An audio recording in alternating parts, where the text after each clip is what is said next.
Selamat malam. Perkenalkan dengan saya Kurniadi Nehe, saya mahasiswa dari Universitas Nasional. Pada kesempatan ini saya akan menjelaskan hasil ujian akhir semester saya pada mata kuliah Enterprise Resource Planning. Dalam ujian akhir semester ini disampaikan dalam bentuk vlog untuk memberikan hasil ujian akhir semester, dan pada nomor 1 di sini disampaikan berikanlah contoh pre-sales activity.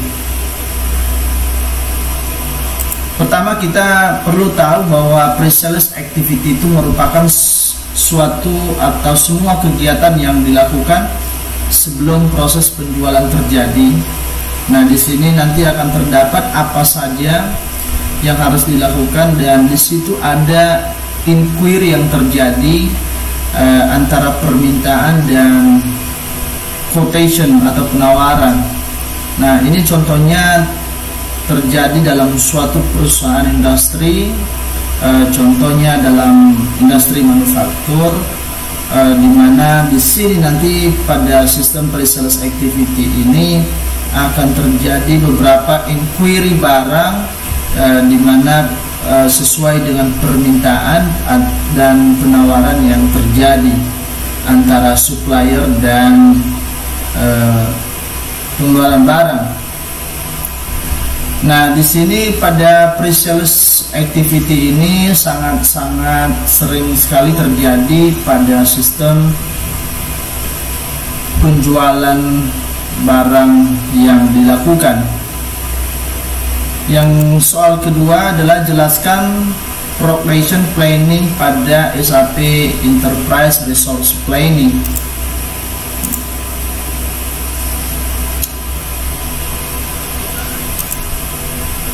Production planning atau sering juga disebut adalah perencanaan produksi. Perencanaan produksi merupakan proses atau cara atau perbuatan perencanaan, ya, atau planning, di mana adalah proses pengeluaran hasil perencanaan produksi merupakan kegiatan perencanaan yang dilakukan sebelum melakukan kegiatan produksi dengan mempertimbangkan jumlah permintaan berdasarkan sumber daya yang dimiliki oleh perusahaan dalam perencanaan produksi. Penentu jumlah optimal produk yang akan diproduksi menjadi kunci bagi perencanaan produksi yang tepat.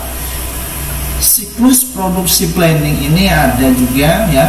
Ini dalam bentuk production proposal, perencanaan untuk melaksanakan produksi yang didokumentasikan dalam bentuk proposal.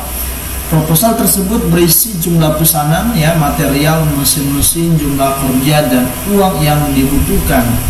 Salah satu proses yang paling kompleks dalam organisasi hasil proses proposalis atau usulan pengadaan, ya, permintaan pembelian pesanan yang direncanakan. Kemudian adalah materi planning, material planning berkaitan dengan menjawab 3 pertanyaan dasar: bahan yang akan diperlukan, berapa banyak yang akan diperlukan, dan kapan bahan dibutuhkan. Masuk pada soal nomor 3, di sini dikatakan jelaskan perbedaan discrete manufacturing dan repetitive manufacturing. Nah, perbedaannya adalah pada discrete manufacturing ini adalah umumnya produk terdiri dari komponen yang bisa dihitung dan disentuh. Jadi ada beberapa komponen yang masih bisa dihitung secara manual, ya. Secara pada proses manufacturing ini produk yang diproduksi menggunakan formula atau resep sesuai dengan sistem yang terjadi. Yang kedua, produk masih bisa dipisah atau dibongkar setelah produksi. Jadi di sini setelah produk telah dibuat dan dilakukan pengemasan, maka dalam discrete manufacturing ini masih ada peluang bisa dilakukan revisi. Nah, sementara pada proses manufacturing ini adalah produk tidak bisa dipisah kembali menjadi raw material setelah diproduksi. Nah, yang ketiga itu pada discrete manufacturing ini menggunakan bill of material. Nah, sementara pada proses manufacturing ini adalah menggunakan formula pada sistem. Yang keempat, pada discrete manufacturing tidak merubah volume atau massa jenis, jadi volumenya tetap hingga produksi terjadi dan bahkan selesai. Sementara pada proses manufacturing, volume, kepadatan, massa, bentuk fisik bisa dilakukan perubahan. Nah, masuk pada soal nomor 4, di sini dikatakan atau dijelaskan. Jelaskan dan berikan contoh production activity control. Nah, production activity control atau sering disebut dengan PAC, kadang juga dalam beberapa perusahaan ini sering disebut dengan shop floor control atau SFC. Nah, di mana ini adalah aktivitas membuat produk setelah barang dibeli.